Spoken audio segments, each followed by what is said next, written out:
É uma satisfação estar aqui falando com vocês. Isso é mais uma conversa, um bate-papo do que uma palestra. Eu apresentei esse tema num simpósio que teve o ano passado, chamado O Mundo que Gostaríamos de Viver. E aí eu bolei esse tema e eu estou reproduzindo, tá certo? E o título é Em Busca do Paraíso Perdido. Esse tema, paraíso, ele está na nossa cultura, na cultura mundial, de todas as formas, e há muito tempo. É bem verdade que a religião, ela forçou muito isso no sentido de Adão e Eva no paraíso. E o que era o paraíso? O paraíso era um lugar extraordinário. Paraíso significa além do lugar comum. Iso é comum. Paraíso, além do lugar comum. E a característica do paraíso é justamente essa, um lugar diferente de onde a gente vive, do mundo. Porque se o mundo fosse o próprio paraíso, ninguém estava procurando o paraíso, a gente já estava satisfeito. Na realidade, se fala tanto do paraíso em contrapartida ao mundo que a gente vive. Se a gente for ver os noticiários, jornais e revistas, o que se fala do mundo é tristeza, sofrimento, violência e etc. Né? Normalmente a gente entende o paraíso como um lugar onde os anjinhos estão tocando flauta, só tem tempo bom e não existe nada de mal, né? Se nós andarmos pelo mundo afora, o que a gente vê é Fazenda Paraíso, Sítio Paraíso, aqui em Braslândia, onde é a sede do Instituto Teosófico de Brasília, tem o Paraíso na Terra, que é uma empresa que faz eventos no Instituto Teosófico de Brasília. E por que Paraíso na Terra? Porque é um lugar especial, tem 7 cachoeiras, etc. Tá? Bem, a gente também tem que levar em conta que o paraíso é um lugar que a gente intui que se a gente for para lá e ficar lá um tempo, a gente volta diferente. Muitas vezes a gente vai fazer uma viagem e fica num lugar maravilhoso, uma praia ou qualquer coisa, e a gente volta mudado, né?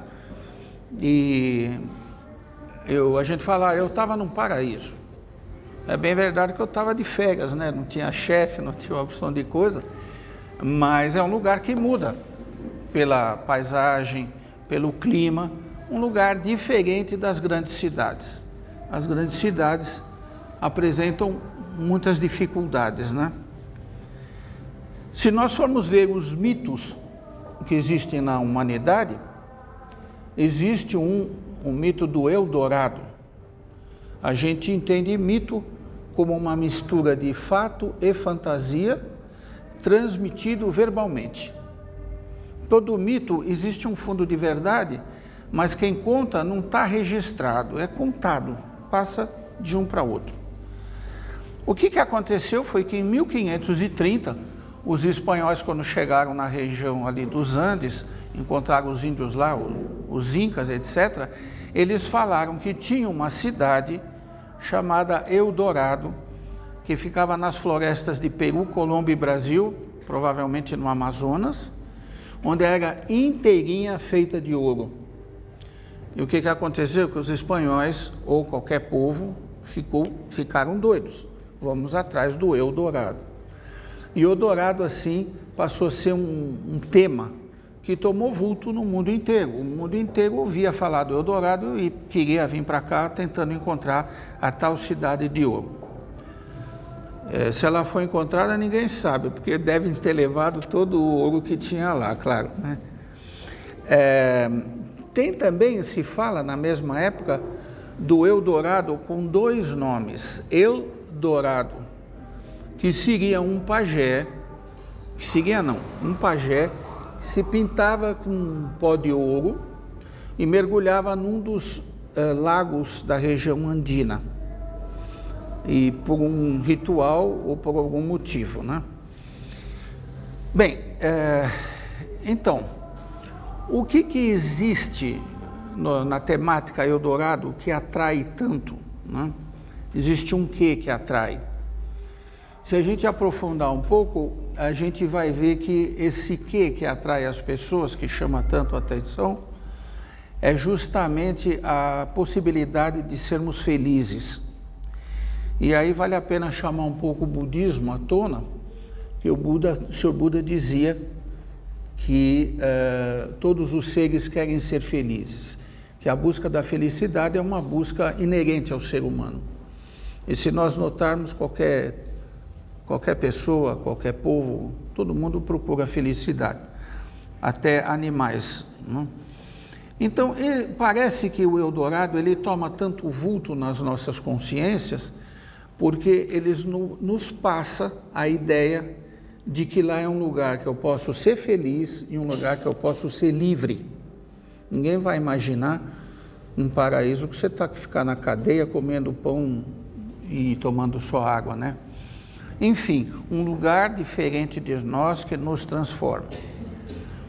Vale a pena fazer um comentário que existe uma exceção, ou exceções, como por exemplo, Madre Teresa de Calcutá.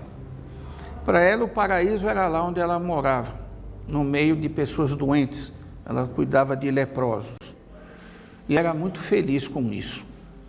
Mas ela era uma pessoa já transformada, que ela já tinha realizado a felicidade plenamente em si. E uma vez falaram para ela, eu não tomaria conta de leprosos por dinheiro nenhum. Ela falou, eu também não. Porque uma pessoa, para tomar conta de leprosos, se sentindo alegre, não estando revoltada, porque uma pessoa pode tomar conta de leprosos, mas revoltada, né? Ele tem um salário e faz isso, mas ela não. Então, esse tipo de paraíso que a Madre Teresa de Calcutá vivia, a gente pode associar a um outro mito, que é o mito do Shangri-La. O Shangri-La é um romance que surge na década de 30 do século passado, que um escritor inglês ele fez o Shangri-La. E o Shangri-La também é um lugar paradisíaco, lá nos Himalaias, uma comunidade que vivia em beatitude, em tranquilidade e em paz. E o tempo não passava. O padre que tomava conta, não era um lugar religioso, mas quem tomava conta era um padre que tinha 300 anos. No segundo filme, interpretado pelo aquele ator francês Chevalier, Maurice Chevalier, né? E tem então no filme a história de um americano que vai para lá e fica extasiado, não só pelo ambiente, pelo local, mas pela fraternidade como as pessoas se tratavam, né? A gente também começa a entender que é muito difícil você entender um paraíso onde todo mundo guerreia, né? Imagina, não tem sentido. Então, ele fica sensibilizado porque todo mundo era solidário, todo mundo trabalhava para o outro e vice-versa, tá certo? Se a gente for ver o elo que falta entre a terra e o paraíso, considerando tudo o que se fala de paraíso, Eldorado e Shangri-La, se bem que Eldorado é mais voltado para dinheiro, esse elo é a fraternidade. E aqui eu quero fazer um exercício com vocês, que eu já fiz em outras palestras, é que nós façamos um exercício de imaginação, o que seria o mundo se o mundo fosse fraterno. Não teria miséria, não teria violência, tá certo? Não haveria preconceito de raça, não haveria competição. Todos estariam cooperando entre si, né? E quem fala isso, muito sobre isso, é um pensador russo, o Dostoiévski, que ele fala a seguinte frase: o dia que o mundo for fraterno, a terra será o próprio paraíso. Ou seja, há um lugar onde se vive a fraternidade. Contrário do que fala uma das orações cristãs, Vale de Lágrimas, né? Uma oração que se faz a Nossa Senhora, do tal Vale de Lágrimas, que nós vivemos num Vale de Lágrimas, em contrapartida ao paraíso. Bem, então isso fica, eu quero nesse primeiro momento deixar bem clara essa separação dessa busca do paraíso em contrapartida a um lugar completamente diferente do mundo em que a gente vive. Mas eu queria trazer um pouco aqui uma contribuição do Sr. Bhagavan Das. Bhagavan Das, ele foi um filósofo indiano do século passado e o anterior. Ele escreveu alguns livros na virada do século. E ele escreveu um livro chamado A Ciência das Emoções. E é muito interessante. Emoção e sentimento são duas coisas diferentes, né? A emoção é muito mais impulsiva, instintiva, e o sentimento é trabalhado. O sentimento sempre tem a mente por trás, dando um sentido àquele sentimento. E ele coloca uma tabela no livro, que ele coloca 3 linhas: superior, equivalente e inferior. Significando que quando ele está na linha do superior, é a relação do superior para um inferior. Porque 2 superiores são equivalentes. A linha do meio é equivalentes e a linha do inferior é do inferior para o superior. Está claro isso? 2 superiores são equivalentes, 2 inferiores são equivalentes. Quando eu ponho superior e inferior, é porque eu estou fazendo uma comparação ou de entendimento, enfim, que a pessoa é mais completa que a outra, está mais desenvolvida.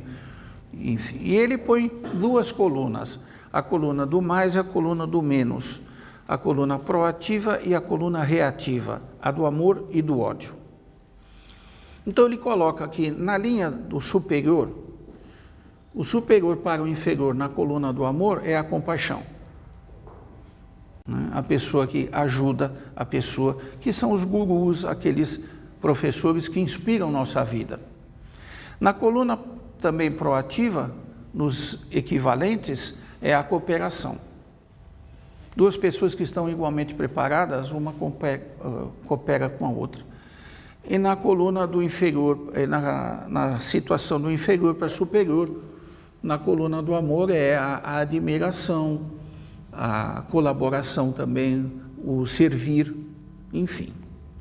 Quando a gente passa para a coluna negativa, que pode ser dicotomizada como a coluna do ódio, você tem do superior para o inferior o despotismo, a pessoa que pisa nos outros.